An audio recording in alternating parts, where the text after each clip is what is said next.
नमस्कार. आपल्या बरोबर आहेत मुख्यमंत्री उद्धव ठाकरे. आपण त्यांच्याशी राज्य, देश, विश्व अनेक विषयांवर खास करून कोरोना संदर्भात जी स्थिती निर्माण झाली आहे त्याच्यावरती आपण त्यांच्याशी चर्चा करतोय. आणि जी माहिती आपल्याला खरोखर माहीत नव्हती, जसं मगाशी म्हणालो की जागतिक आरोग्य संघटनेच्या माध्यमातून सुद्धा अनेकदा ही माहिती आम्हाला समजली नाही, ही राज्याच्या मुख्यमंत्र्यांनी आपल्याला दिली. हे कौतुकास्पद आहे. आपण परत चर्चेला सुरुवात करू. उद्धवजी, जसं आपण मगाशी किंवा आधीच्या भागात सांगितलं की राज्याची अर्थव्यवस्था ही तितकीशी चांगली नाही, पण हे अर्थव्यवस्थेचं संकट जे आहे हे फक्त आपल्या राज्यापुरतं नाहीये, हे देशावरचं संकट आहे, जगावरती आणि प्रामुख्यानं जगावरचं. अनेक देश तर असे आहेत की तिथे भूकबळी उपासमार होईल अशा प्रकारची अर्थव्यवस्था तिकडे निर्माण झालेली आहे. तरीही महाराष्ट्र एक असं राज्य आहे हे आर्थिकदृष्ट्या, औद्योगिकदृष्ट्या देशात सतत पहिल्या क्रमांकावर राहिलं. कोट्यावधी लोकांना देशातला रोजगार देणारे राज्य आहे. जर ह्या राज्याचीच अर्थव्यवस्था अशा प्रकारे डळमळीत झाली तर देश डळमळीत होईल. मी एक सांगतो तुम्हाला, दोन महत्वाचे मुद्दे आहेत.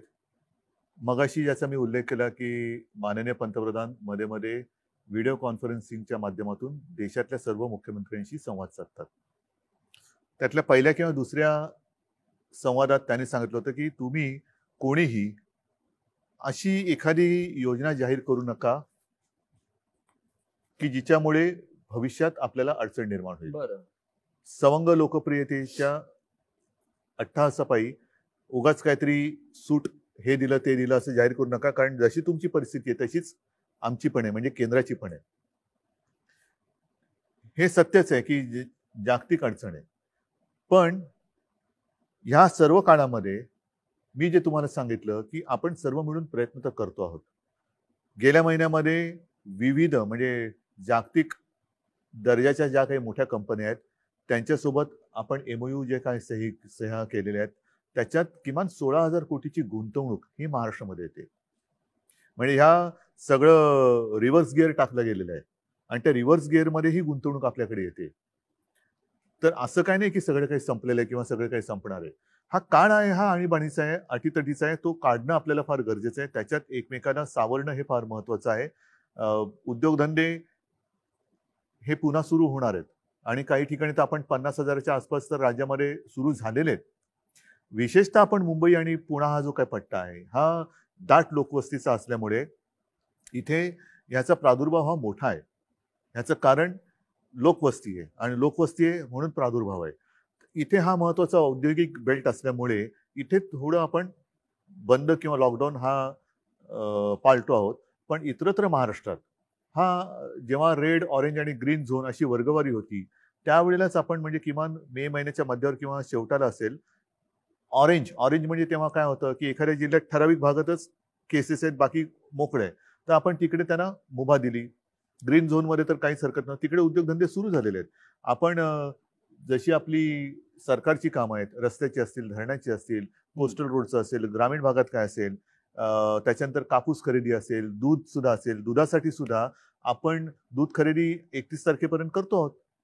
मक्याची आहे, सगळ्याची आहे. ज्यांचं बियाणं बोगस निघालं त्यांना आपण नुकसान भरपाई मिळवून देतो आहोत. हे सगळं आपण करतोय. ह्याच्यात एक महत्वाचा मुद्दा असा म्हणजे आपण हातावर हात ठेवून गप्प नाही बसलेलो. साधारणतः 16,000 कोटीचे MOUs हे आपल्या राज्याने सह्या केलेले आहेत आणि MOU म्हटल्यानंतर ही प्राथमिक अवस्था असते.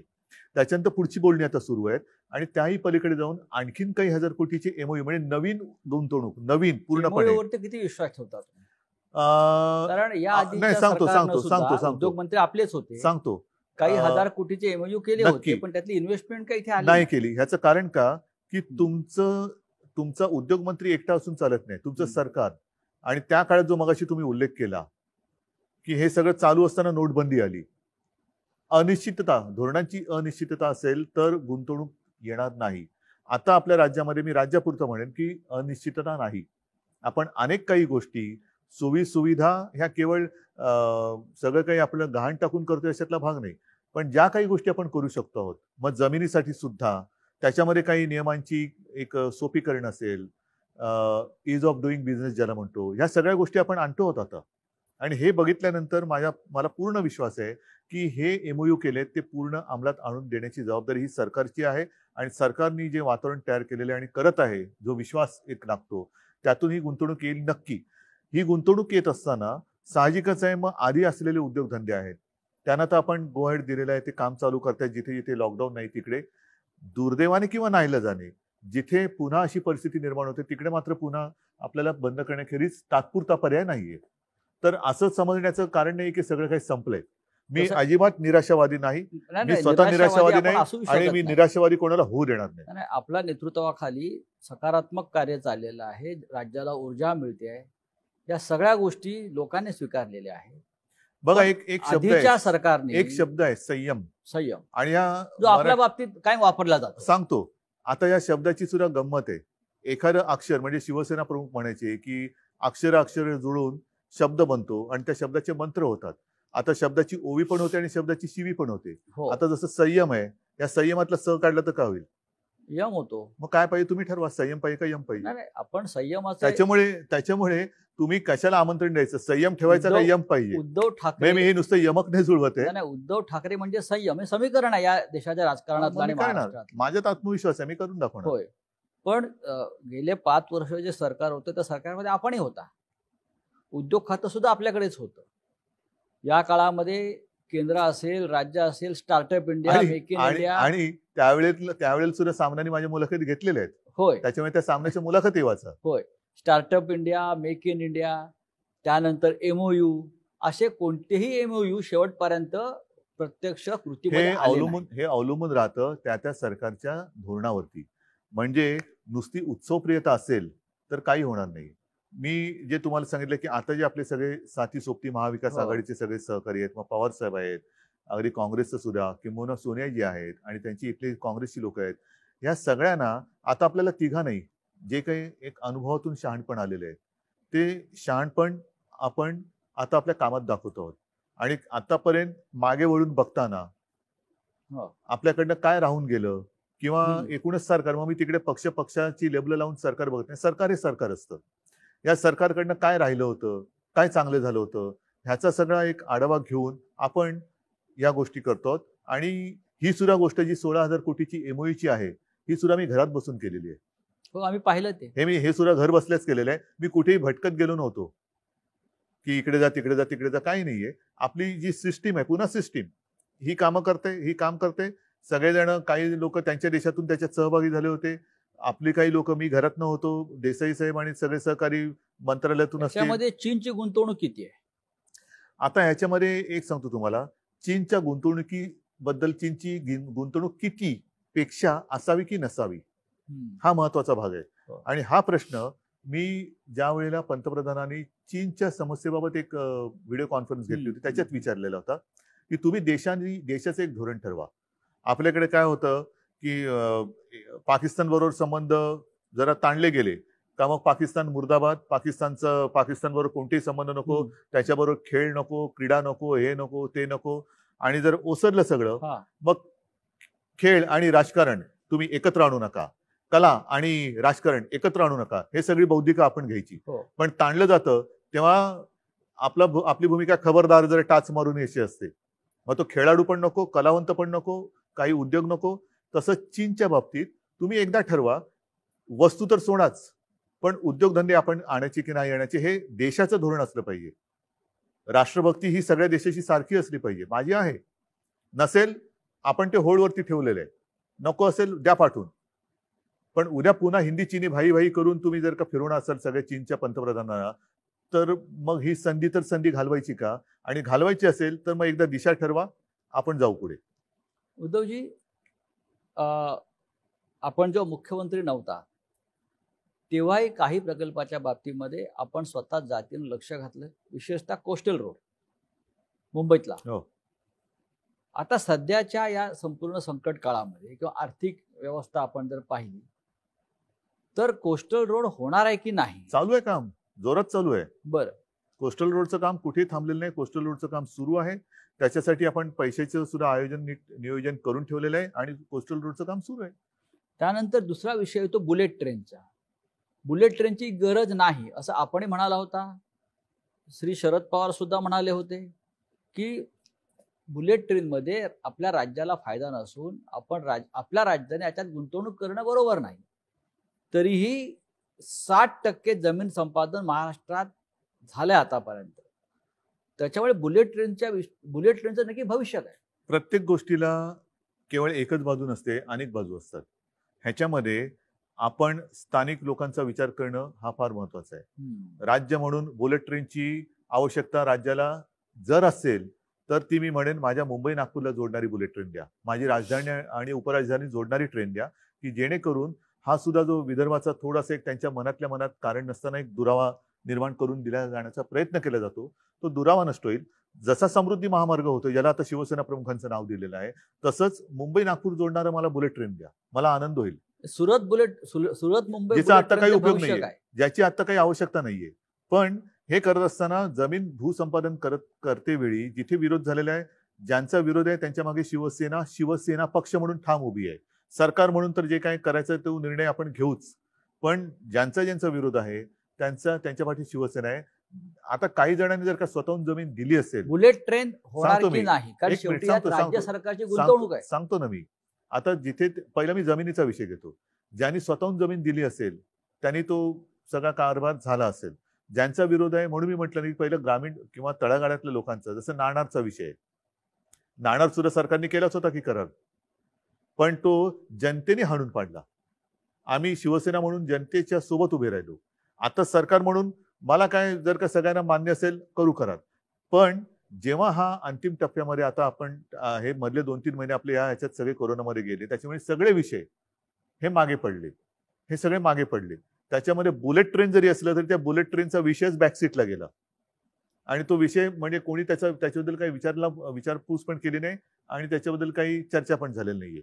आता ह्याच्यावरती सुद्धा सरकार म्हणून निर्णय घेताना शेवटी सरकार हे सरकार असतं आणि सरकार म्हणून निर्णय घेताना माझं काम असं आहे की माझी भूमिका ही व्यक्तिगत असू शकते, जी जनतेच्या सोबत राहण्याची आहे, पण राज्याच्या हिताचा जेव्हा विषय असेल की ह्याच्यात हित आहे का अहित आहे, तेव्हा माझं मत आहे की सगळ्यांना थोडं एकत्र बोलून आपल्याला हा निर्णय घेण्याची आवश्यकता आहे. विरोधी पक्षामध्ये आपण असताना सरकारनं 250-300 कोटी रुपये का द्यावे असा प्रश्न आपण सगळ्यांनी उपस्थित केला. तो माझा मुद्दा आजही कायम आहे.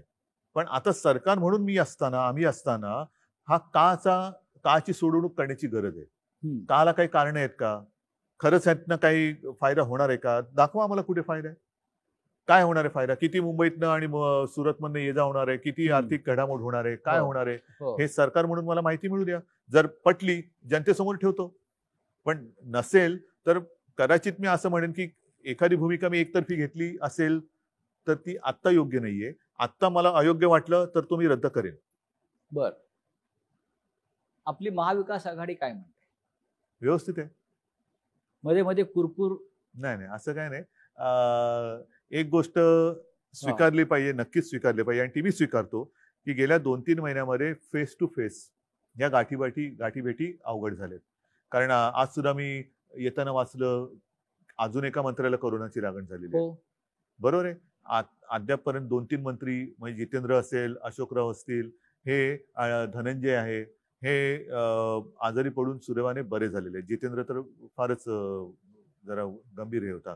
तर अशा ह्याच्यामध्ये ह्या भेटीगाठी थोड्याशा अवघड झालेल्या आहेत.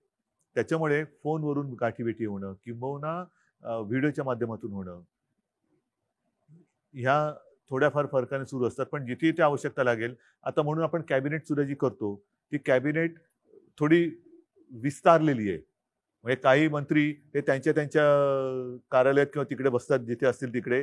मी माझ्या इकडे बसतो, मंत्रालयात काही जण बसतात.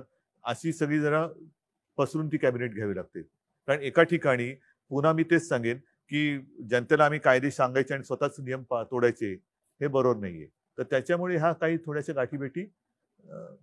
काही मंत्र्यांचा असा आक्षेप आहे आणि तो प्रसिद्धी माध्यमात सुद्धा आलेला आहे की मंत्रालयाचं सचिवालय झालंय मधल्या काळामध्ये.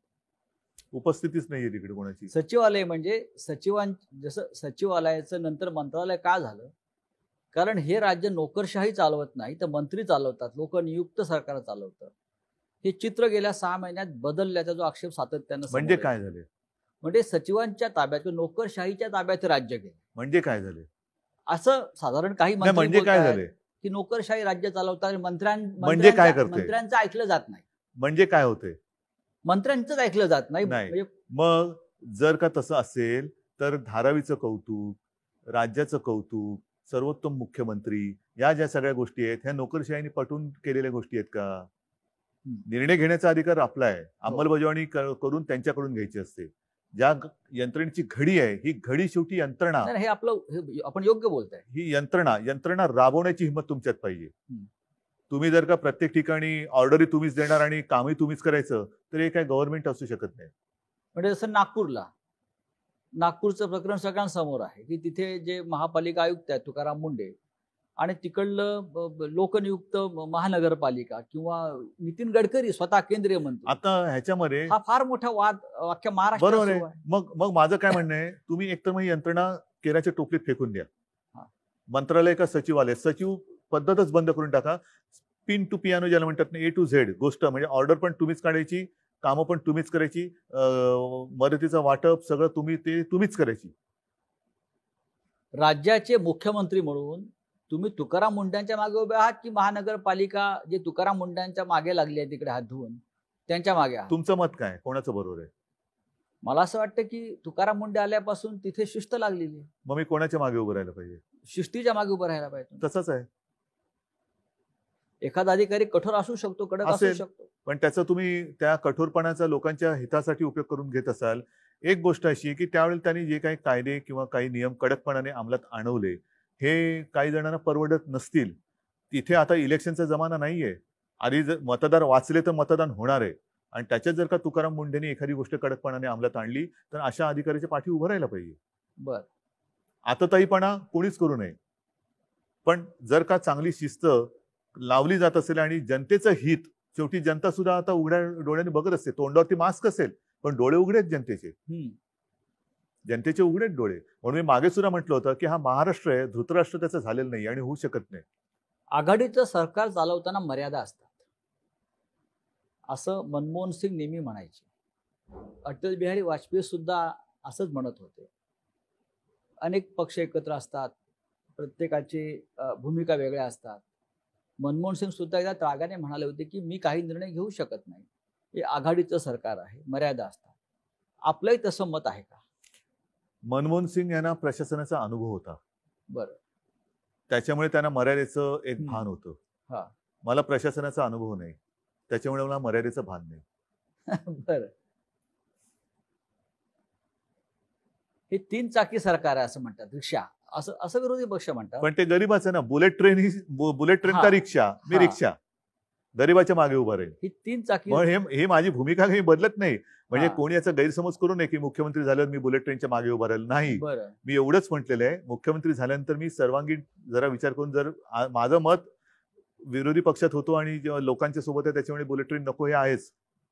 पण आता सुद्धा जर का ते सगळ्यांच्या मताने नको असेल तर ते मी नाही करणार. आणि म्हणून 3 चाकं तर 3 चाकं ती चालतात नाही एका दिशेने. शेवटी केंद्रामध्ये किती चाकं आहेत? हे 3 पक्षाचं सरकार आहे. केंद्रात किती पक्षाचं सरकार आहे? अनेक पक्ष आहेत. नाही, मी जेव्हा गेल्या वेळेला इंडियात गेलो होतो तेव्हा ते 30-35 चाकाची म्हणजे रेल्वे गाडी होती. आता आपलं एक चाक बाजूला गेलंय.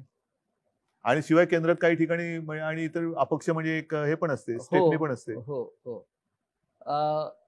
ह्या 3 पक्षामधले जे प्रमुख पक्ष आहेत, शिवसेना आहेच, काँग्रेस आहे, राष्ट्रवादी आहे. काँग्रेसचा असा आक्षेप आहे की मुख्यमंत्री राष्ट्रवादीला झुकतं माप देतात. म्हणजे काय करतात? नाही, तो त्यांचा एक प्रेमळ आक्षेप सुरुवातीला होता. तो गैरसमज मी मध्ये भेटल्यानंतर तो दूर झालेला आहे आणि असं काय तो तीव्र त्याच्यात काही हे नव्हतं. बरं. काही शेवटी असे सगळेच जण निवडणुका लढवून निवडून येत असतात. जनतेच्या काही अपेक्षा त्यांच्याकडनं असतात, म्हणून तर जनता मतं देते. आणि त्या अपेक्षा जर आपण पूर्ण करू शकत नसू असं जर कोणाला वाटत असेल तर तो काय त्यांची ती काही चूक याच्यातला भाग नाहीये. त्या अशा अपेक्षा ह्या व्यक्त करणं हा काही गुन्हा नाहीये. तर मला असं वाटतं अशा काही गोष्टी, आक्षेप मी म्हणत नाहीये, पण सुरुवातीच्या काळामध्ये थोडंफार असं त्यांच्या मनात असेलही, माझ्याशी ते असे काही अगदी ठामपणाने बोलले नाही की आम्हाला तुम्ही विचारतच नाही, अमुकच नाही. माझं पवार साहेबांशी पण चांगलं हे आहे. कधी कधी मी अगदी काही नित्य नियमाने नाही, पण सोनियाजींना पण मी फोन करत असतो. शरद पवारांचं किती मार्गदर्शन लाभतं? त्यांना अनुभव राज्य चालवण्याचा भरपूर आहे. त्यांच्याबरोबरच्या भेटी ह्या एक वेगळा अनुभव असतो. बरं. ते जेव्हा मला भेटतात तेव्हा असं काही नाही की ते असं काहीतरी काम किंवा काहीतरी असं घेऊन येतात, अजिबात नाही. कधीतरी त्यांचा फोन येतो, उद्या काय करताय? आणि बहुतेक वेळेला उद्या जर का सगळं व्यवस्थित जुळत असेल तर मी आणि त्यांची भेट ही होते. भेटीमध्ये मग त्यांचे काही ते जुने अनुभव सांगत असतात. लातूरला भूकंप झाला तेव्हा त्यांनी काय केलं होतं, चीनचा विषय निघाला तेव्हा ते चीनच्या दौऱ्यात त्यांचा अनुभव कसा, मग ते पंतप्रधानांसोबत त्यांच्या चीनच्या काय चर्चा झाली, मग अमुक एक कसं आहे, तमुक एक कसं आहे, म्हणजे जुन्या त्यांच्या अनुभवाच्या आठवणी ते सांगत असतात. शरद पवार हे या महाराष्ट्रातल्या किंवा देशातल्या शेतकऱ्यांचे एक महत्त्वाचे नेते आहेत. सहकार क्षेत्रामध्ये त्यांचं योगदान मोठं आहे. महाराष्ट्रातली साखर कारखानदारी अडचणीत येऊनही या भूमिकेचे ते आहेत पहिल्यापासून. पण मी काल असं पाहिलं की राज्याचे विरोधी पक्षनेते देवेंद्र फडणवीस हे साखर उद्योजकांचे प्रश्न घेऊन अमित शहाना भेटले. ते पूर्ण देशातल्या साखर कारखानदारांबद्दल चिंता करत असतील. हो, पण गृह खात्याकडे साखर कारखान्याचे काय प्रश्न असू शकतात? शेवटी साखर ही घरातच लागते ना, गृहामध्ये. कायदा सुव्यवस्था किंवा या संदर्भात नाही, गृहमंत्र्यांना भेटणं. गृह खातं म्हणजे त्यांना गृहमंत्री म्हणजे जरा जसा आदेश बांदेकर करतात कार्यक्रम तसे गृहमंत्री वाटले असते. अच्छा, होम मिनिस्टर. होम मिनिस्टर म्हणून ते साखरेचा विषय गृहमंत्र्याकडे. कारण राज्यातल्या साखर उत्पादकांचा प्रश्न हा मुख्यमंत्र्यांच्या अखत्यारीत येत नाही का, असा माझ्या पुढे प्रश्न आहे. कल्पना नाही बाबा मला. पण दिल्लीत जाऊन त्यांनी एक घोषणा मात्र नक्की केली, ती म्हणजे हे सरकार पाडण्याचा आमचा इरादा नाही, हे त्यांनी महाराष्ट्र सदनामध्ये येऊन सांगितलं. हे किती दिलासादायक आहे तुम्हाला? माझं तर मी इथं बसलेलोच आहे. इरादा असेल नसेल, काही जण सांगतात की ऑगस्ट मध्ये सप्टेंबर मध्ये सरकार पाडणार. माझं म्हणणं आत्ता पाडा. माझी मुलाखत चालू असताना सरकार पाडा. मी काय फेविकॉल लावून बसलेलो नाहीये. पाडायचं तर पाडा, जरूर पाडा. त्याच्यात तुम्हाला पाडापाडी करण्यात आनंद आहे ना. काही जणांना घडवण्यात आनंद असतो, काही जणांना बिघडवण्यात आनंद असतो. बिघडवायचं असेल बिघडवा, मला नाही परवा, पाडा सरकार. ही तुमची भूमिका आहे की आव्हान आहे? हा माझा स्वभाव आहे. बर, हा माझा स्वभाव आहे. कारण एक फार कष्टातून निर्माण झालेलं सरकार आहे. हे सरकार उत्तम प्रकारे चाललंय. हे सरकार लोकप्रिय आहे. हे सरकार टिकायला पाहिजे असे या जनतेची भावना आहे किंवा देशातल्या जनतेची भावना आहे. या सरकारचं भवितव्य विरोधी पक्ष नेत्यावरती अवलंबून नाही. म्हणून मी म्हणतोय की पाडायचं असेल जरूर पाडा. बर, आत्ता पाडा. आता मध्य प्रदेश काँग्रेसचं सरकार पाडलं.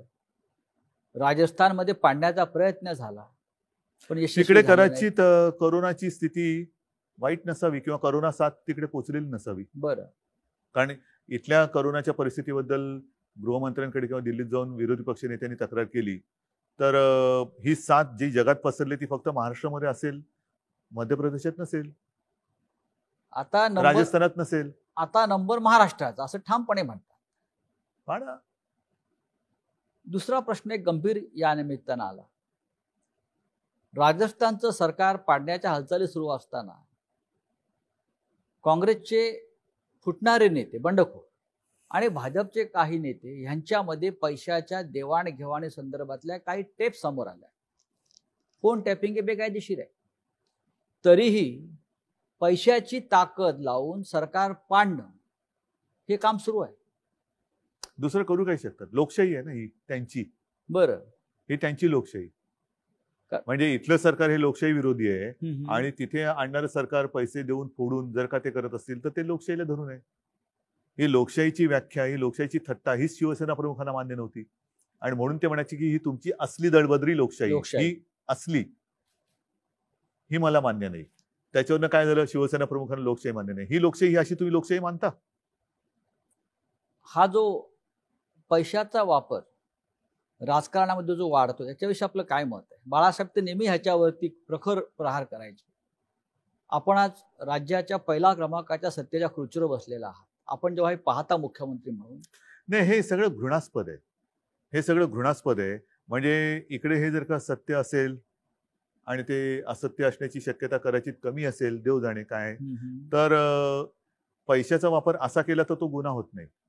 पण जर का तुमच्या कोणी विरोधात असेल तर त्याच्या मागे तुम्ही ससेमिरा लावता चौकशांचा. सगळे दिवस काही सारखे नसतात, दिवस बदलत असतात. आपण म्हणतो ना हेही दिवस जातील, हो. सगळेच दिवस जात असतात. म्हणजे नवीन दिवस येतील. ऑपरेशन लोटस महाराष्ट्रात सक्सेस होणार नाही, यशस्वी होणार नाही. करून बघा ना. मी काय भाकीत थोडीच करू. बर, करून बघा. फोडा.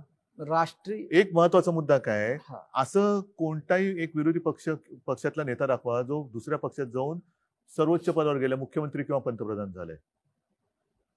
मग तुम्हाला तुमच्या पक्षात असं काय मिळत नाहीये की जे तुम्ही दुसऱ्या पक्षात जाताय.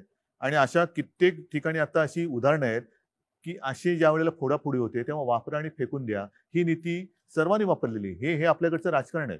त्याच्यामुळे हा एक जो संदेश आहे की दुसऱ्या पक्षांनी केवळ आपल्याला वापरा आणि फेकून द्यासाठी आपला वापर करून द्यायचा, की आपण आपल्या पक्षामध्ये ठामपणाने काम करणं. ठीक आहे, कदाचित एखादी व्यक्ती किंवा एखादा नेता हा आपल्या पक्षामध्ये आपल्यावरती अन्याय करू शकत असेल किंवा करत असेल, पण म्हणून तुम्ही त्या पक्षाचा त्याग करून दुसऱ्याची पालखी वाहणं. शेवटी पालखीच वाहणारच ना, का पालखीत बसणार आहेत मिरवायला? पालखीत कोण बसवायला तयार आहेत का तुम्हाला? अवश्य जा. मी कोणाच्याही उज्ज्वल भवितव्याच्या आड येऊ शकत नाही, येत नाही. जर तुम्हाला दुसऱ्या पक्षात अत्यंत म्हणजे पालखीत बसवण्याचं स्थान मिळत असेल, जरूर जाऊन पालखीत बसवा. पण पालखीचे भोई होण्यासाठी म्हणजे काय की नुसती वरात चालले पण माझ्या खांद्यावर पालखीचं ओझं आहे, एवढंच तुम्हाला समाधान आहे? मग पालखीचं ओझं व्हायचं असेल तर जाऊ शकतात.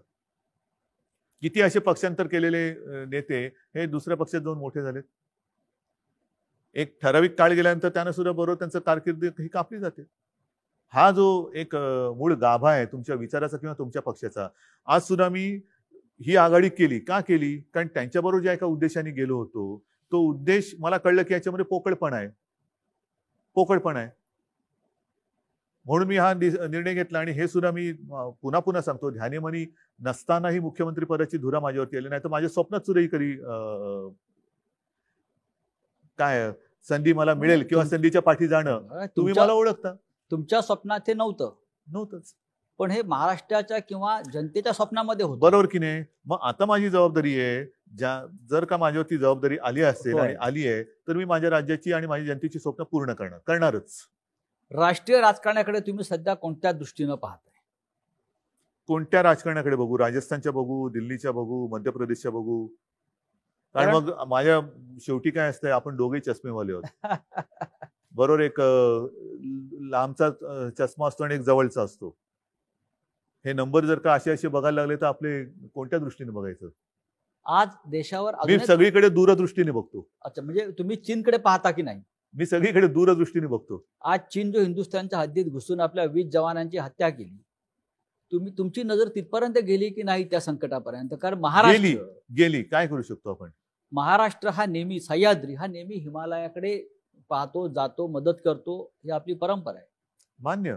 पण ही परंपरा आपण पाळत असताना आपण काय करू शकतो का खरंच? आणि करण्याची आपली इच्छा आहेच का? नाहीतर मी मगाशी म्हटलं तसं की चीनी गुंतवणूक मला काही त्याचं मोठं आकर्षण नाहीये, पण आपण ती नाकारू. आपण ती आता होल्डवर ठेवलेली आहे. तुम्ही आधी सांगा की हे चीन बद्दलचं तुमचं जे काही आताचं जे आहे नातं, चांगलं वाईट, हे किती काळ टिकणार आहे? आता तुम्हाला चीन नको आहे, पण कालांतराने पुन्हा हिंदी चीनी भाई भाई होणार नाही का?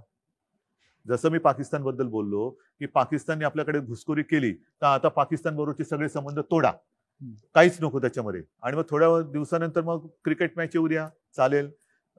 त्यांचे खेळाडू येऊ द्यात, कलाकार येऊ द्यात, गाणी, गझला, साहित्यिक. आणि मग आम्हाला आमच्याच विरुद्ध त्यावेळेला सरकार नव्हतं आपलं, शिवसैनिकांच्या विरुद्धच आपले पोलीस बंदुका घेऊन रोखून उभे. मग तुमचं वैर आहे पाकिस्तानशी आणि बंदुका आमच्या छाताडावरती.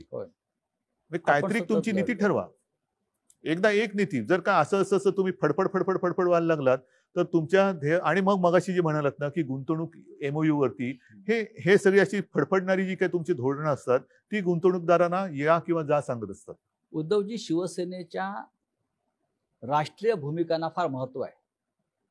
मग राष्ट्रीय सुरक्षेचा विषय असेल, राम मंदिराचा विषय असेल, पाकिस्तान असेल, दहशतवाद असेल, या अनेक महत्त्वाच्या भूमिका सातत्यानं शिवसेना मांडत आली, ठामपणे मांडत आली. आज सुद्धा चीनच्या संदर्भात असेल, पाकिस्तान संदर्भात असेल, जेव्हा आपण पाहतो तेव्हा आपल्याला असं दिसतंय की आज हिंदुस्थान मोठा देश आहे, पण हिंदुस्थानच्या सीमेवरच्या एकाही राष्ट्राशी आपले चांगले संबंध नाहीत. बरोबर तुमचं. तर आपण एक राज्याचे मुख्यमंत्री म्हणून, शिवसेनेचे प्रमुख म्हणून या धोरणाकडे आपण कशा प्रकारे पाहता की मी आपल्या शेजाऱ्यांशीच आपले मी संबंध चांगले मी नाही? मी असं कधी म्हणणार नाही की तुम्ही आम्हाला सांगा आमचे शिवसैनिक सरहद्दीवरती जाऊन लढतील म्हणून. असं काही जण म्हणतात, तसं मी कधी म्हणणार बरं. नाही. असं मी कधी म्हणणार नाही.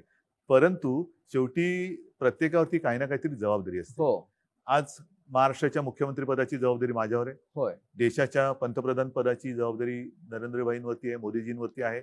आणि मध्ये जी काय त्यांनी सर्व पक्षीय एक बैठक घेतली, बरं, त्या सर्व पक्षाच्या नेत्यांनी त्यांना सांगितलं की देशावरती जेव्हा संकट येतं तेव्हा आम्ही त्याच्यामध्ये विस्कळीत असं काही होऊ देणार नाही.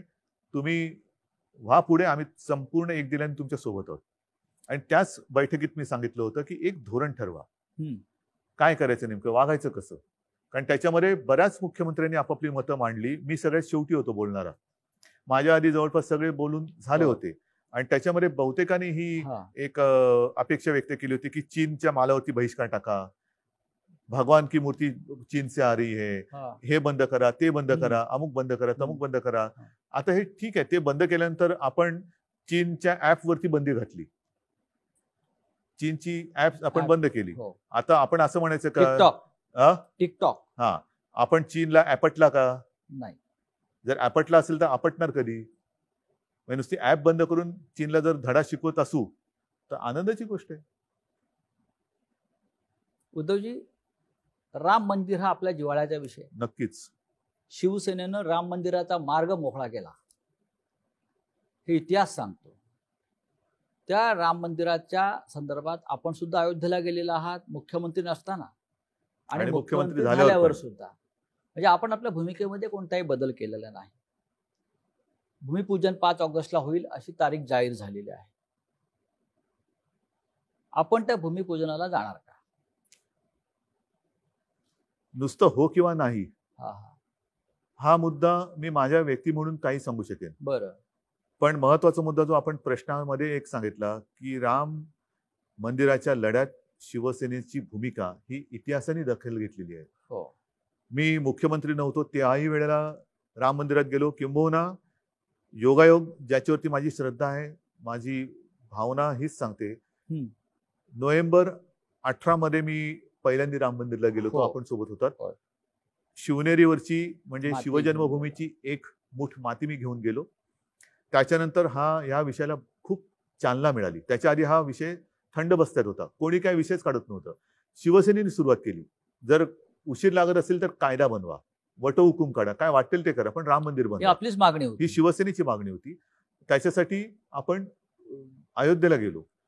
तुम्ही योगायोग म्हणा, काही म्हणा, त्या विषयाची सोडवणूक तर वर्षात झालीच. पण ज्या नोव्हेंबरमध्ये 18च्या नोव्हेंबरमध्ये मी तिकडे गेलो, त्याच्या पुढच्या नोव्हेंबरमध्ये तो प्रश्न पण सुटला आणि मी मुख्यमंत्री पण झालो. आपण ही माझी श्रद्धा आहे. ज्याला कोणाला ह्याला अंधश्रद्धा म्हणायचं असेल तो त्यांच्याकडे विषय. माझी श्रद्धा आहे आणि ती आहेच, असणारच आहेच. मुद्दा काय येतो की सर्वत्र सध्या करोनाचं थैमान आहे. मी ठीक आहे, मी म्हणेन मी जाणारच, मला काही बिघडत नाही. मी मुख्यमंत्री आहे आणि नव्हतो तेव्हा सुद्धा मला तिथे मानपान सगळं मिळालं. ती शिवसेना प्रमुखांचं आणि माझा मुलगा म्हणून ती पुण्य माझ्याकडे आहेच. आता तर मुख्यमंत्री आहे, मला बंदोबस्त मिळेल, मी व्यवस्थित जाईन, मी पूजा अर्चा करून किंवा त्या कार्यक्रमात सहभागी होऊन परत येईन. पण हे मंदिर हे सर्वसामान्य मंदिर नाहीये.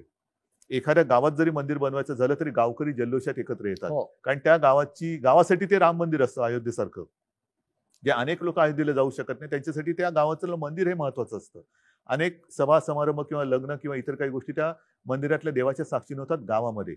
मग हा राम मंदिराचा मुद्दा आहे, ज्याला एका लढ्याची पार्श्वभूमी आहे, एक विचित्र पार्श्वभूमी आहे, ज्याच्यावरती बाबरांनी आक्रमण करून ते पाडून मशीद बांधली होती, त्याच्यात पुन्हा आता आपण मंदिर उभं करतोय. हा पूर्ण हजारो केवळ लोकांचे प्राण गेलेत. हिंदुस्थानातल्या हिंदूंचा नाही, जागतिक कुतूहलाचा विषय आहे. आज आपल्याकडे कोरोनाचं संकट असताना सर्व मंदिरांमध्ये जाणं येण्याला बंदी आहे. मी जाऊन येईन, पण लाखो राम भक्त जे तिकडे उपस्थित राहू इच्छित असतील त्यांचं तुम्ही काय करणार? त्यांना तुम्ही अडवणार का? त्यांना येऊ देणार आणि त्यांच्यामध्ये कळत नकळत कोरोनाचा प्रसार होऊ देणार? कारण हा आनंदाचा क्षण आहे. आणि नाही तर तुम्ही व्हिडिओ कॉन्फरन्सवरनं ई भूमिपूजन करू शकता. आपल्याला आठवत असेल की आपण मुख्यमंत्री म्हणून जेव्हा गेलात तेव्हा शरयूच्या तीरावरती आपल्याला आरती करण्यापासून थांबवलं, कारण करोनाचा प्रसार होता. तिथं सुरुवात होती. आपण सगळी तयारी केली, बरोबर आहे. आणि त्याच्या आधी जेव्हा गेलो होतो तेव्हा शरयूचा काठ कसा होता? भव्य आपण केलं होतं. म्हणजे खच्चून गर्दी होती. म्हणजे हालचाल करायला जागा नव्हती. एवढं सगळं तो त्या विषयाला भावनेनी जोडली गेलेली माणसं आहेत. ह्या लोकांना तुम्ही थांबवणार कसे? माझं येणं जाणं मी करीन. मी तर मुख्यमंत्री म्हटल्यानंतर जाऊन येईन. अजूनही अधिकृत काही तारीख आलेली नाहीये. अधिकृत तारीख आलेली नसली तरी अधिकृत कार्यक्रम कसा असेल कल्पना नाहीये. तो कार्यक्रम आल्यानंतर आपण ते ठरवू. पण लाखो लोकांची जी भावना आहे की तिकडे उपस्थित राहावं, त्यांना तुम्ही कसं अडवणार? कारण तिकडे तो शरयूचा काठच महत्वाचा आहे. ज्या वेळेला हे सगळं चाललं होतं तेव्हा शरयू सुद्धा लाल झाली होती, राम भक्ताच्या रक्ताने. अशा लाखो लोकांच्या, करोडो लोकांच्या भावना त्याशी निगडीत आहेत. आजही तुम्ही त्या विषयाशी भावनेनं बांधलेला आहेच. कारण मला स्वतःला, मी 2 ते 3 वेळा अयोध्येला गेलो, पण तुम्हाला मी मनापासून सांगतो, मी अंधश्रद्धाळू नाही. माझे आजोबा, माझे वडील, आजोबांची मतं ही मला चांगली माहिती आहेत. आजोबा माझे नास्तिक नव्हते. त्यांची देवावरती श्रद्धा ही होतीच, पण ते त्याचबरोबरीने माझे वडील पण अंधश्रद्धाळू नव्हते. अंधश्रद्धा वेगळी आहे, नास्तिकपणा वेगळा आहे आणि आस्तिकपणा वेगळा आहे, श्रद्धा वेगळी आहे. श्रद्धा आणि अंधश्रद्धामध्ये एक पुसटची लाईन आहे, ती फार महत्वाची आहे. आणि त्या एका भावनेतनं मी सांगतो, मी ज्या वेळेला, मी आतापर्यंत मला वाटतं 3 वेळा आपण गेलो. 3 वेळा गेलो. तिन्ही वेळेला मी जेव्हा त्या राम मंदिराच्या समोर, राम मंदिर आता ते रामाचं हे काय आपण बघितलं, आता भव्य दिव्य ते होईल, पण तो जो एक गाभारा आहे त्याच्या समोर उभं राहिल्यानंतर मला जो काही एक अनुभव आला, तो अनुभव मला आला, इतरांना आला असेलच, मी नाही म्हणत नाहीये. उद्धवजी, त्याच्यामुळे ह्याच्याबद्दल कोणी या विषयावरती माझ्याशी कोणी वाद घालू नये किंवा कोणी मला शिकवू नये. उद्धवजी, शिवसेना म्हणजे गर्दी. हा गेल्या 50-55 वर्षाचा अनुभव. शिवसेना प्रमुख म्हणजे गर्दीचा महासागर. आपण सुद्धा शिवसेना पक्षप्रमुख झाल्यावरती सतत गर्दीत राहिलात. शिवसेनेनं हाक मारली की हजारो लाखो लोक रस्त्यावरती उतरतात, लाखोंच्या सभा आपण करतो. पण या नवीन स्थितीमध्ये आपण गर्दीपासून लांब झालो किंवा गर्दी ओसरली. शिवसेनेचा कालचा वर्धापन दिन सुद्धा आपण गर्दीशिवाय केला. गर्दी होती, पण ती गर्दी. हे राजकारण कसं काय पुढे जाणार? नाही, अवघड आहे. आणि आता मी तुम्हाला म्हटलं ना की शिवसेना प्रमुखांची आठवण येते, ती ज्या वेळेला असे काही विजयोत्सव व्हायचे, हो, शिवसेना प्रमुखांचा वाढदिवस असायचा, हो ना, त्या अखेरच्या ह्याच्यामध्ये ते खाली येत नसत आणि त्यांचे फोटो आहेत खिडकीतून हात करताना. ज्या वेळेला खाली गर्दी व्हायची आणि घोषणा व्हायच्या, त्यावेळेला ते उठून बाहेर यायचे खिडकीत आणि हात करायचे. आणि मी त्यांना सांगण्याचा प्रयत्न करायचो की तुम्ही सारखं हे नका करू. मला म्हणायचे, हे माझं टॉनिक आहे, माझ्या तब्येतीची चिंता करू नको, हे माझं टॉनिक आहे. हे एवढं महत्व शिवसैनिक आणि आमचं नाते आहे. आमच्या नात्याचं ते यथार्थ वर्णन आहे, शिवसैनिक आणि आमचं. आता ह्या टॉनिकचं काय करणार आपण? आता ते टॉनिक मिळवायचं तर आहेच. कोणत्याही परिस्थितीत मी टॉनिक नाही सोडणार. बरं, लॉकडाऊनच्या काळात आपल्या प्रधानमंत्र्यांनी एक मंत्र दिला, आत्मनिर्भर होण्याचा. चांगला मंत्र आहे की आत्मनिर्भर व्हायला पाहिजे. तुम्ही याकडे कसा बघता? एक प्रश्न आहे राज्याचे मुख्यमंत्री म्हणून. तुमच्या कारकिर्दीमध्ये तुम्ही महाराष्ट्र आत्मनिर्भर कसा करणार? आता शब्दाचे अनेक पैलू आहेत, शब्दाचे अनेक अर्थ असतात, अर्थाचे अनर्थ असू शकतात. मी आत्मनिर्भर म्हणजे एक गोष्ट तुम्हाला सांगतो की सरकार म्हणून मी सुरुवातीला सांगितलं होतं की तुम्ही खबरदारी घ्या, मी जबाबदारी घेतो. बरं, ह्याच्यामध्येच हे आत्मनिर्भरता मी अशी बघतो. तुम्ही खबरदारी म्हणजे काय, जे मी तुम्हाला सगळं आधी बौद्धिक दिलं, कोरोनासोबत कसं जगायचं, ती खबरदारी तुम्ही घ्या. आरोग्य सुविधा वाढवण्याची आणि उपचाराची जबाबदारी आम्ही घेऊ. बरं. बाकीच्या ज्या काही बिघडलेल्या रुळावरनं घसरलेल्या गाड्या असतील, आर्थिक असेल, काही असेल, त्या रुळावर आणण्याची जबाबदारी आम्ही घेतो. पण एकदा का माझी जनता ही खबरदारीने जगायला लागली आणि हा व्हायरस असताना सुद्धा आपण त्याला थोपवू शकलो, तर मी म्हणेन त्याला खबरदारी म्हणा, आत्मनिर्भरता म्हणा, आणि त्या पलीकडे जाऊन असं काय होणार नाही की 7 असल्यानंतर कोण आजारीच पडणार नाही. कारण ही शेवटी एका फ्ल्यूचा हा प्रकार आहे. बरं. फ्ल्यू हा होत जात असतोच. आतापर्यंत या हा व्हायरस येण्याच्या आधी 6-7 प्रकार आपल्या देशात होतेच. त्यातला हा पुढचा एक प्रकार आलेला आहे. म्हणून त्याला तो 19 मध्ये आल्यामुळे कोविड-19 म्हणतात. हा एखाद्या फॅमिलीतल्या किंवा कॅटेगरीतला आणखीन थोडासा सुधारित, दुर्दैवाने असं म्हणावं लागेल, प्रकार आहे. तर तो असला तरी त्याचा मुकाबला किंवा त्याला तोंड देणं, ह्याच्यासाठी सर्वसाधारण बाहेर हिंडताना, फिरताना, जगताना कसं जगायचं हे एकदा आपण अंगवळणी पाडणं, ह्याला मी आत्मनिर्भर म्हणेन, खबरदारी घ्या म्हणेन. आणि त्याच्यानंतर जर आवश्यकता लागली तर वेळेवरती जी काही औषधं आपल्याकडे उपलब्ध आहेत, कारण ह्याला अजून औषध नाही आलेलं, तर जीव वाचवण्याची जबाबदारी ही सरकारने घ्यायला पाहिजे. उद्धवजी, हे झालं सरकार, प्रशासन, शासकीय नेतृत्व. पण शेवटी आपले पंचप्राण शिवसेना आहे. अनेक वर्ष आपण शिवसेनेचं काम करतो. आपण नेते आहेत, प्रमुख मार्गदर्शक आहात. शिवसेना प्रमुखाने आपल्याला एक वाट आखून दिल्या, त्या वाटेवरनं आपण जात आहोत. सातत्यानं आपण असं म्हणत आलो की 100% शिवसेना. काही काळापर्यंत आपण 2 पक्षांबरोबर होतो, म्हणजे एकाच पक्षाबरोबर आपली युती होती, 2 पक्षाचे सरकार होतं. आज आपण 3 पक्षांबरोबर आहोत, पण मुख्यमंत्री आहोत. आपण मुख्यमंत्री आहोत आणि वेगळ्या वेगळ्या विचाराचे पक्ष आहेत. संपूर्ण महाराष्ट्र शिवसेना आपल्याला पसरवायची आहे, आत्मनिर्भर शिवसेना करायची आहे. हे आपलं स्वप्न कायम आहे का? आत्मनिर्भर शिवसेना असं म्हणतोय मी. विरोधी पक्षाचं काम तुम्ही करते की काय? हो, मी काय विरोधी पक्षात असतो असा आरोप आहे माझ्यावर. आता कुठे गाडी रुळावरती येते, रिक्षा आमची व्यवस्थित चालायला लागलेली आहे, स्टेरिंग माझ्या हातात आहे, पाठी दोघं बसलेले आहेत. कारण आणि एक सांगतो तुम्हाला, सत्तेमध्ये एका पक्षाचं सरकार याच्यासारखं मोठं स्वप्न नाहीये. बरं. पण हे स्वप्न तुमचं व्यक्तिगत स्वप्न असेल तर त्याला काडीचाही उपयोग नाहीये, काडीची किंमत नाहीये. कारण त्या स्वप्नामध्ये जनतेची स्वप्न जोपर्यंत येत नाही तोपर्यंत एका हाती सरकार येत नाही. आणि ती स्वप्न सरकार आल्यानंतर पूर्ण होत नसेल तर जी काडीची किंमत ज्याला म्हणतो मी नाही, त्याला जनताच काडी लावल्याशिवाय राहणार नाही.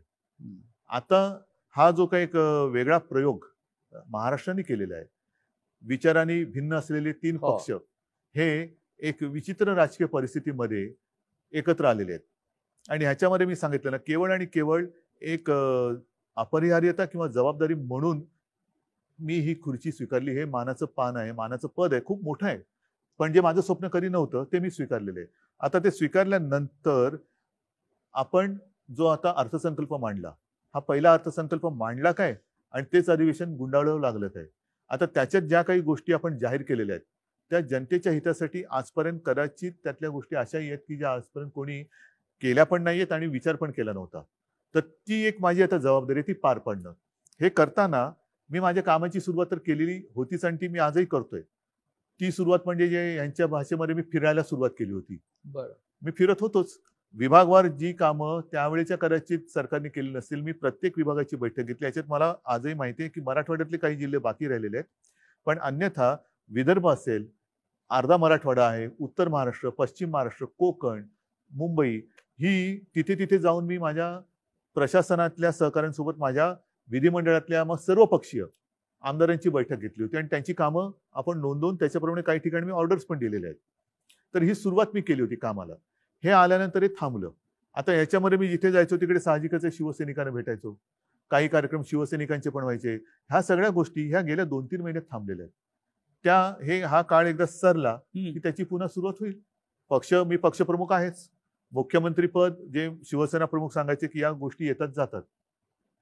कायमस्वरूपी ते माझं पक्षाचं प्रमुखपद हे कायमस्वरूपी त्याच्यात सुद्धा जसं शिवसेना प्रमुख म्हणायचे की शिवसैनिकांचा जोपर्यंत विश्वास आहे तोपर्यंत, त्याच्यामुळे ते मी कधीच सोडणार नाही आणि पक्ष वाढवण्याचा प्रयत्न मी करणारच आहे, जे उद्धवजी सगळेच करतात. उद्धवजी आपण जेव्हा पक्षाचं काम सुरू केलं, पक्षाचे शिवसैनिक म्हणून, नेते म्हणून, नंतर कार्याध्यक्ष म्हणून आणि साहेबांच्या नंतर म्हणजे शिवसेना प्रमुखाच्या नंतर शिवसेना पक्ष प्रमुख म्हणून हा एक फार मोठा पल्ला आपण गाठला. राज्याला मुख्यमंत्री आपण मिळवून दिला, म्हणजे पक्ष सत्तेवरती आहे. आपण जेव्हा, मला आठवतं आपण जेव्हा कार्य सुरू केलं तेव्हा आपण शिवसेनेचे युवा नेते होता. आपला उल्लेख हा शिवसेनेचे युवा नेते म्हणून करत होता. आता आपण 60 मध्ये पदार्पण करतो. येस, म्हणजे पण आता आपण 60 नाही योगायोग आहे की 60व्या वर्षी मी मुख्यमंत्री जरी असलो तरी असं नाही आजच 60 केला होता 88 असं नाहीये. हो. हा योगायोग आहे. नाही, आपण 60 मध्ये पदार्पण करताय हा एक योगायोग नसेल, पण महाराष्ट्रासाठी मला वाटतं कदाचित जगातलं एकमेव माझं उदाहरण असेल हा जो सगळ्यात ज्याची कुवत कमी लेखली गेली हा तो पक्षाचा सर्वोच्च नेता झाला हो. आणि ज्याची कुवत किंवा याला काय कळत नाही असं म्हणणारा राज्याचा मुख्यमंत्री झाला. आणि आपण उत्तम प्रकारे काम करताय. राज्याच्या जनतेचे आपल्याला आशीर्वाद आहे. ते महत्त्वाचं आहे. म्हणजे युवा बघा, नेते मी आपण होता. आजही तुम्हाला अत्यंत प्रामाणिकपणाने सांगतो, मी माझी आज देखील सही आपला नम्र म्हणूनच करतो. ही शिकवण बाळासाहेबांची आपल्याला येस, सगळ्यांना यांचं आहे. कारण नम्र हे राहा. बाळासाहेबांची पद्धत आहे आणि माझ्या आजोबांची पद्धत, माझ्या म्हणजे बाळासाहेबांची ही पद्धत. ह्या गोष्टी येतात जातात. जनतेशी आपण कायम नम्रतेने वागलं पाहिजे. कारण कधी कुठेही गेलो, मी मुख्यमंत्री असो वा नसो, मी आणि बाळासाहेबांचा मुलगा म्हणून मी कुठेही कधी गेलो तरी लोक मला हसून माझं स्वागत करतात, प्रेमाने आदरातिथ्य करतात, या बसा म्हणतात. हे जे काय आहे ना, ही कमाई ही पूर्वजांच्या पुण्याची कमाई आहे. माझं कर्तृत्व शून्य आहे. उद्धवजी जसं बघा युवा नेते होता आपण आणि आपण आज 60त प्रवेश करताय, म्हणजे आपण सिनियर सिटीजन झालात असं मी हो, म्हणतो. आता मला बसचा प्रवास फुकट मिळणार. म्हणजे आपल्या निमित्ताने इतरांना मिळेल. कसं तुम्ही पण वाटतंय? तुम्ही पण आम्ही सुद्धा तुम्ही पण मी आज बसमध्ये एक पाऊल टाकलं असेल तरी तुम्ही त्यात पाऊल टाकायच्या तयारीत आहात. आहे, तुमच्या बरोबरच आहे मी. मला सांगा की हा प्रवास जो आहे, युवा नेता ते शिवसेनेचे आता ज्येष्ठ नेते किंवा नाही, हा प्रवास जो मुख्यमंत्री आहे आणि ना, 60, हा प्रवास आता आपण असं म्हणतो मागे वळून बघताना कारण हा फार महत्वाचा टप्पा आहे 60. आहे, पण हा प्रवास आता असं वाटतं की हा बुलेट ट्रेनच्या वेगाने झाला. बरं, आपल्याला इकडे तिकडे बघायलाच मिळालं हो. नाही. या सगळ्या काळामध्ये मी अत्यंत प्रामाणिकपणाने सांगतो, असं काही जण जे म्हणतात ते खरं आहे की माझं एक क्षेत्र नाही, माझं एक खरंच क्षेत्र नाही. मी मूळचा कलाकार ते करताना केवळ आणि केवळ शिवसेना प्रमुखांना म्हणजे माझ्या वडिलांना एक काहीतरी सहकार्य व्हावं आपल्या परीने, काहीतरी खारीचा वाटा, त्या निमित्ताने मी सुरुवात केली. माझी सुरुवातीचं पहिलं पाऊल होतं ते सामना. कारण तेव्हा मी बघत होतो, हे सगळं सांगून झालंय, रिपीट करण्याची काही आवश्यकता नाहीये. पण शिवसेना प्रमुखानंतर वेळ उसंत नव्हती, कारण तेव्हा आत्तासारखी साधनं नव्हती, हेलिकॉप्टर नव्हती, विमानं नव्हती, कुठेही जायचं झालं तरी गाडीने प्रवास करावा लागत होता. त्याच्यात सुद्धा एअर कंडिशन गाडीत असणं ही फार मोठी लक्झरी होती. अनेक शिवसेनेचे नेते कार्यकर्ते हे तेव्हा देखील आणि आज सुद्धा काही अंशी मी बघतोय एसटीतनं फिरतात आणि तेव्हा फिरायचे. अगदी वामनराव महाडिक असतील, दत्ताजी असतील, त्यांच्यासोबतचे काही कार्यकर्ते जे आहेत त्यांचं कर्तृत्व फार मोठं आहे. त्यांनी त्यावेळेला ह्या सगळ्या खस्ता खात शिवसेना पसरवली, बीज पेरली, ती बीज रुजवली आणि त्याला आलेले जे काही अंकुर आहेत ते मी आज बघतोय. म्हणजे जसं कोकणामध्ये म्हणतात पूर्वी, आता त्याच्यात सुद्धा प्रकार आले की नारळाचं झाड आजोबाने लावलं तर नातवाला फळ मिळतं. आज त्यांनी लावलेल्या झाडाची फळं ही आपण चाखतो आहोत. त्याच्यामुळे त्यांचं कर्तृत्व आणि त्यांचं योगदान हे फार मोठं आहे. माझं ह्याच्यामध्ये खरंच काही कर्तृत्व नाही. केवळ आणि केवळ मी ह्याच्यामध्ये मनापासून इन्व्हॉल्व्ह झालो. जसं तुम्ही मगाशी सांगितलं की करोनावरती डॉक्टरेट आहे की काय, नाही असं नाहीये. कोणती जबाबदारी स्वीकारली तर ती पूर्णपणाने प्राणपणाने पार पडायची. त्याची सामनाची असेल, मग एक संघटनेमध्ये ज्याला म्हणतो आपण शिस्त आणणं असेल किंवा एक यंत्रणा उभी करणं असेल, ह्यातनं मी हळूहळू पुढे करत किंवा हाही माझा तुम्हाला अनुभव सांगितलेला आहे की सुरुवातीला मी भाषणच करत नव्हतो. हो, म्हणजे मला भाषण करता तेव्हाही माझं म्हणणं की येत नव्हतं, आताही माझं म्हणणं मला येत नाही. आणि आधी तर मला असं झालेलं की एका ठिकाणी तरी जोर जबरदस्तीने मला बोलवलं आणि तेव्हा मी ठरवलं की भाषण करायचंच, कारण लोकांना कळू दे मला काही येत नाही. मी भाषण आधी लिहिलं, पाठ करून गेलो, माईक समोर उभं राहिलं, मला भाषणच आठवेना. आणि तेव्हा मला जे सुचलं ते मी बोललो आणि त्याही भाषणाला टाळ्या मिळाल्या. आणि असंच माझं भाषण करत करत मी इथपर्यंत आलो. आज म्हणजे अनुभव एखाद्या गोष्टीचा तुम्हाला असायलाच पाहिजे असं नाहीये. तुम्हाला हृदयात आणि एक अंतःकरणात तळमळ पाहिजे. ती तळमळ महत्वाची आहे. म्हणून आपण जेव्हा मुख्यमंत्री झाला तेव्हा संपूर्ण महाराष्ट्रानं टाळ्या वाजवून स्वागत केलं आपलं. येस, कारण तळमळ पाहिजे. त्या तळमळीने मी काम करतो. आपण सगळ्यांनी महाराष्ट्राचे मुख्यमंत्री उद्धव ठाकरे यांच्याशी हा दिलखुलास संवाद आपण ऐकला. मुख्यमंत्र्यांनी अत्यंत मनमोकळेपणाने आपल्याशी चर्चा केली. मुळात ते मुख्यमंत्री बोलतात असं आपल्याला वाटत नव्हतं. ते आपल्या घरातलेच एक तसंच आहे सदस्य आहेत, शेवटी कुटुंबातले मुख्यमंत्री म्हणजे मित्र काय, आहेत, त्याला काय मुलगा शिंग आहे, फुटतात. वडील आहेत, भाऊ असंच वाटत होतं. आणि महाराष्ट्राला त्यांचं हेच रूप जास्त आवडतंय. उद्धवजी, आपण आलात, खूप मोकळेपणानं बोललात, चर्चा केली, याबद्दल धन्यवाद. जय महाराष्ट्र. धन्यवाद सगळ्यांना. जय हिंद, जय महाराष्ट्र.